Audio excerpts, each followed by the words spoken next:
Hello, it's Megan. This week I'm going to talk about the difference between translators and interpreters. It's a common misconception that translators and interpreters do the same thing. So, I'd just like to highlight a few similarities and differences between the two. Firstly, translation refers to written communication whereas interpreting refers to verbal communication. So, for example, a translator will not attend a court hearing to verbally translate between the parties involved, but would translate the written evidence used in the case. Secondly, both jobs require different skills. I translate to require the ability to write well and comprehensively into a target language. This means that they need to have an excellent command of their native language. For example, although I can speak French to a good standard, I cannot translate from English to French, although I could translate from French to English, which means I'm only halfway there to being an international player. An interpreter needs to be able to speak both languages proficiently. Thirdly, the qualifications and experience required to become either a professional translator or interpreter do differ. Both roles acquire years of training, the resulting qualification. But what they can learn from the training will be completely different. So just to be clear, translators will translate written texts and interpreters will translate a verbal communication.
In almost everything that matters in our society, there is a good chance there's a collective illusion at the heart of our values.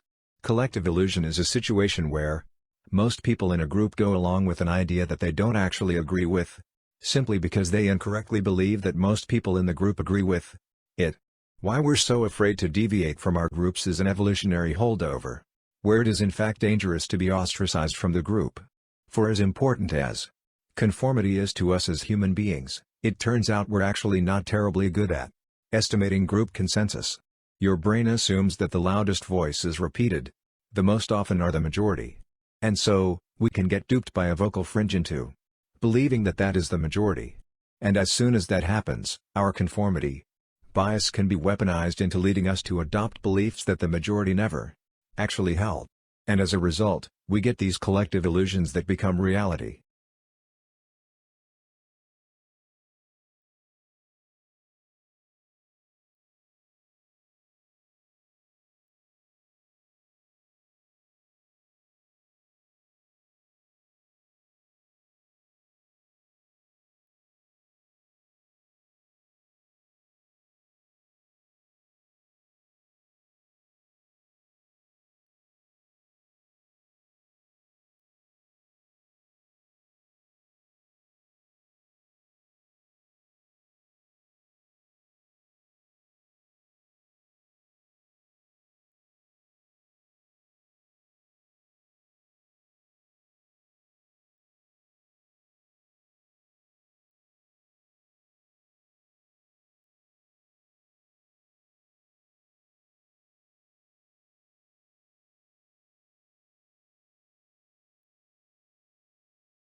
Paper mills had the worst of it for years as newspapers reduced pagination, went wholly digital or shut for good.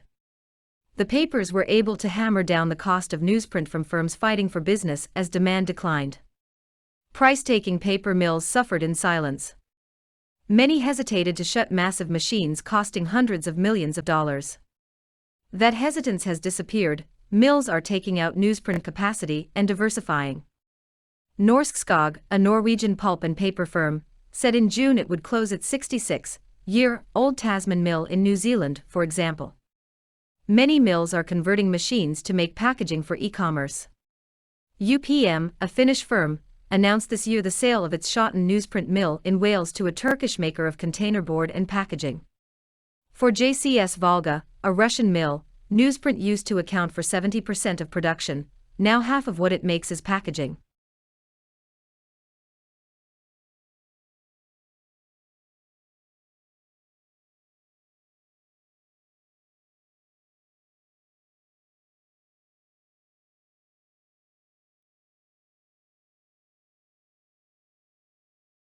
Contemporary style and design are everywhere and can be a foundation for many new homes built today. But what exactly does that mean? Contemporary style is really about reducing things to their essence and having really clean lines and uncluttered spaces, says Alan Pickett, Pelle Corporation's resident architect. Current contemporary design offers a softer take on modern. It has the same simple, clean lines, but with decoration that is naturally minimalistic. Light, color, and fabrics all play a part in gaining a contemporary look for your home. Today's contemporary style dwellings will have asymmetrical shapes, windows with minimal trim in a contrasting or dark color, and a lot of glass and other textures.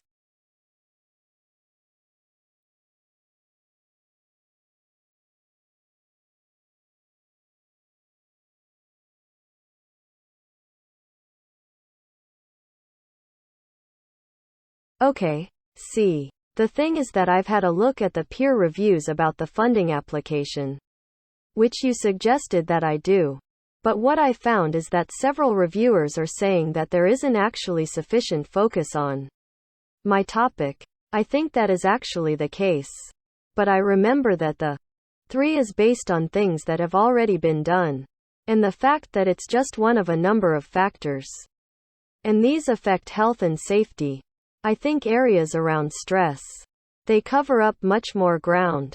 So I think if you're sort of upfront about it, and you say, look, I need a wider spectrum here, we could perhaps suggest something else to try and measure bullying in the workplace.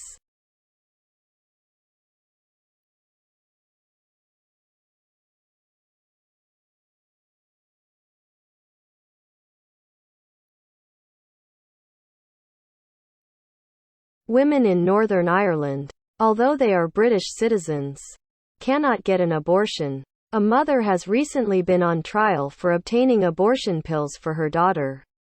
In Belfast, a woman who bought abortion drugs online has received a suspended sentence.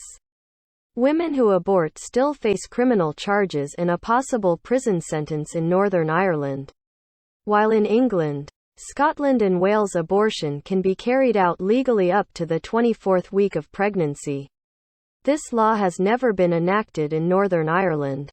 There, abortion is only legal if a woman's health is at risk, but not if they are raped or the fetus shows mental or physical irregularities.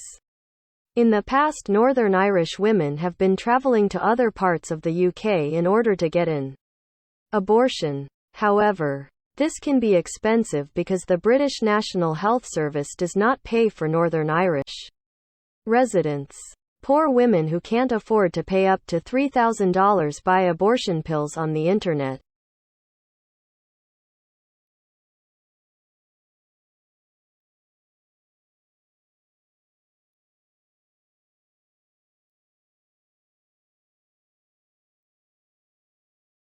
The modern Commonwealth was formed 60 years ago, although the first attempts to create such an organization are older. After the end of the Second World War, Britain saw itself in the middle of a new world order. Its empire was falling apart and colonies all over the world were becoming independent. Even though the British monarchy was desperately trying to keep up good relationships with its former colonies, not all of them wanted this. On the one side, India could be persuaded to stay on board, but other nations, like Ireland, left as soon as they got the chance. In the following years, colonies like Burma and Sudan refused to join. The Persian Gulf states, which had been under British rule for a long time before the war, also stayed out of the club.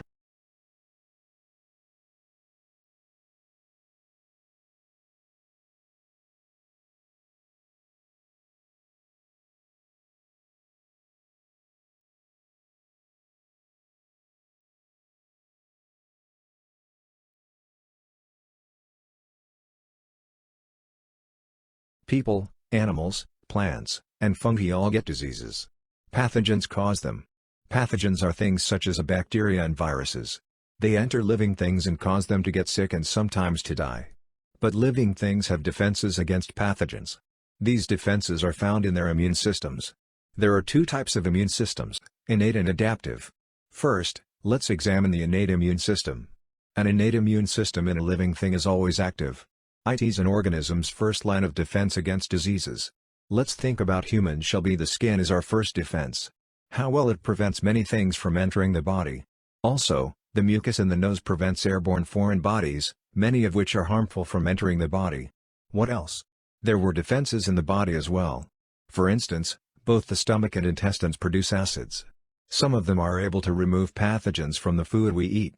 There is another important defense inside the body. These are white blood cells. When pathogens enter the body, white blood cells move to fight them. It is like they're soldiers fighting an invading army, the white blood cells going where the pathogens are. They attack the pathogens and try to remove them from the body. As you can guess, they're extremely useful. How about some innate systems in other animals and plants? Let me give you some specific examples of them. Type 1.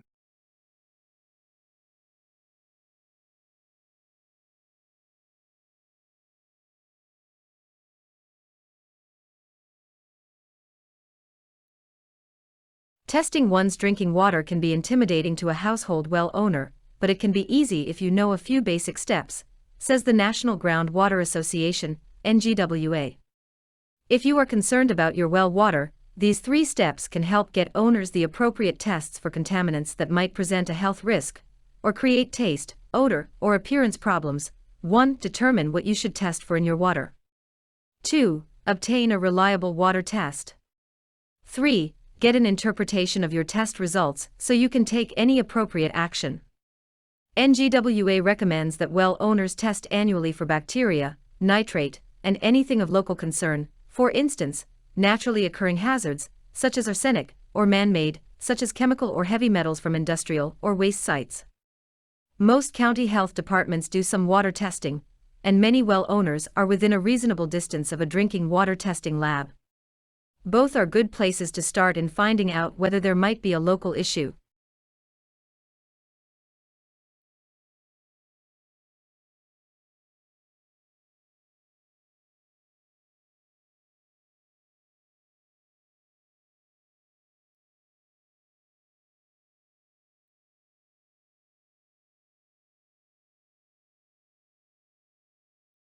Why do we have crime? When will it all stop? It's sad that there is so much crime in our society. It hurts so many people. Most people in the world just want to live happily and be good neighbors. Why do some people turn to crime? Money is a big reason. Many criminals pickpocket, steal, kidnap, or even kill people to get money. There are many terrible crimes in the world. Perhaps the worst is ethnic cleansing. This is a crime against humanity. Many people are killed because of their color or religion. People who commit this crime really go to prison. Have you ever been a victim of crime? What do you think we need to do to reduce crime rates? Perhaps you should run.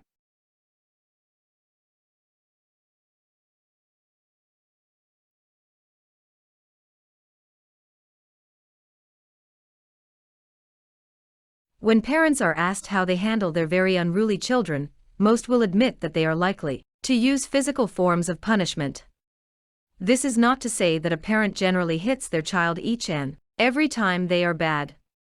Nevertheless, parents generally use physical punishment as a last resort, after having unsuccessfully tried other forms of discipline with children who have become very bad.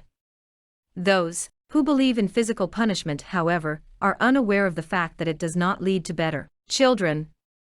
In fact, the opposite is true. Research findings show that children from homes where corporal punishment is the norm exhibit more antisocial behavior than children whose parents seldom or never hit them. For example, children whose parents systematically use corporal punishment are more often than not behind any classroom disruptions. Such children not only create discipline problems at school, but they are also overly aggressive. In addition, they have extremely low self-esteem and a negative attitude to those around them. On the other hand, children whose parents use less harsh methods of discipline have a healthier attitude towards their school environment and beep.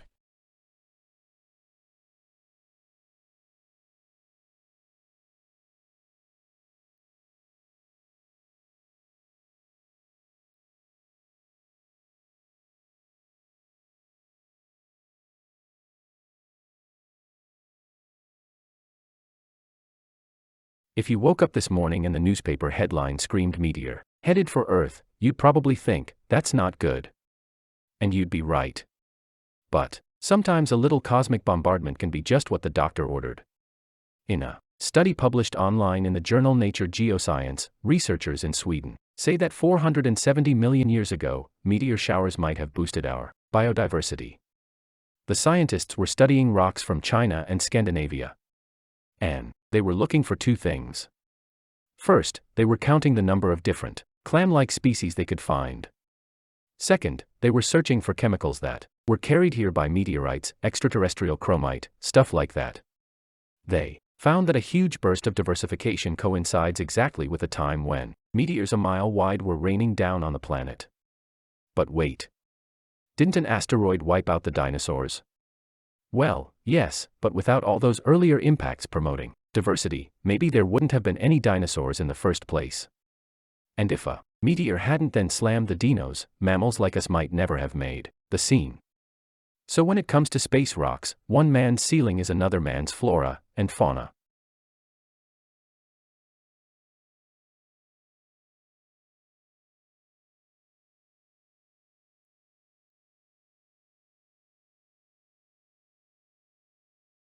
Just when you thought you'd heard everything, scientists have found that the reason you can hear everything, including things that are very quiet, is because your ears have tiny tube-like motors that mechanically amplify sounds.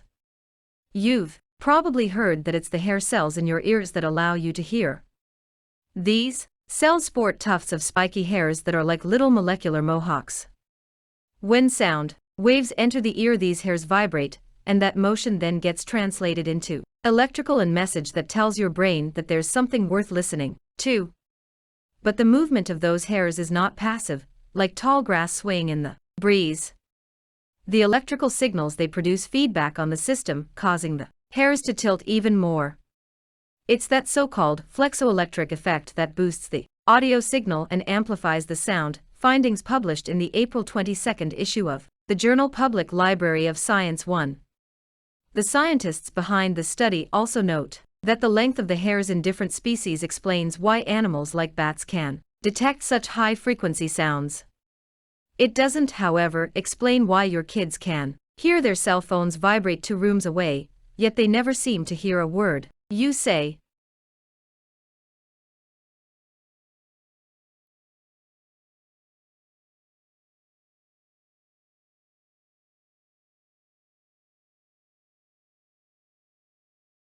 In the solar system, many planets have rings. Saturn's rings are the most spectacular planetary ring. Consisting of different kinds of particles, these rings orbit the Saturn. In 1610, Galileo was the first who spotted Saturn's rings. With his 20-power telescope, Galileo might have mistaken Saturn's gaseous ring to surmise that Saturn was formed of one planet with 2 moons as satellites. In 1675, Giovanni Cassini determined that Saturn's ring was actually composed of subrings with gaps between them. So the number of Saturn's rings are more than 10.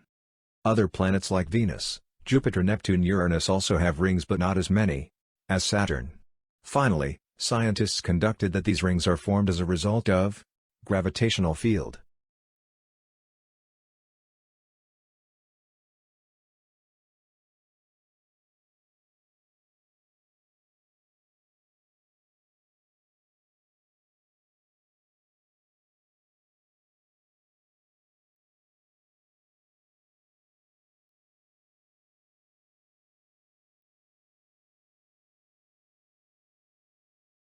There will be a conference here next summer on using the web for academic research.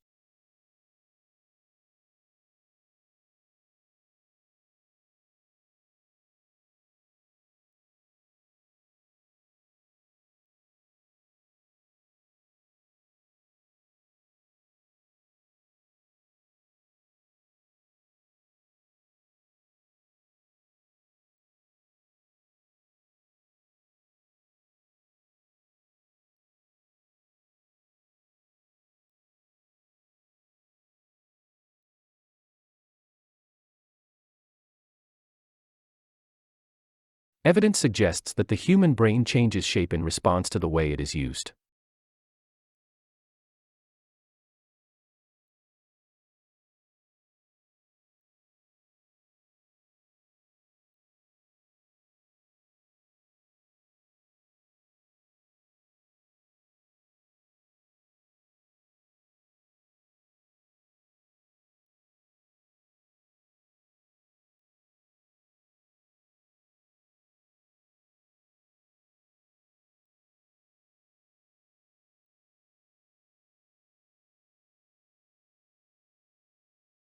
And in that regard, as well as in other regards, it stands as an important contribution.